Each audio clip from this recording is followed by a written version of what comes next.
Името Норвегия означава път на север. Кралство Норвегия е конституционна монархия, която се намира в Северна Европа. Тя граничи с Финландия, Швеция и Русия.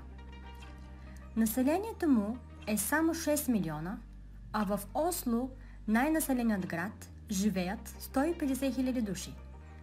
Въпреки това, вместо да се строят високи сгради, държавата предпочита малки и цветни сгради, интегрирани с норвежката култова природа. Студената, но привлекателна северна страна е изключително необикновена със своята естествена красота, архитектура, стандарт на живот и странни закони. Но по какво се различава от останалия свят? Нека да гледаме и да видим заедно.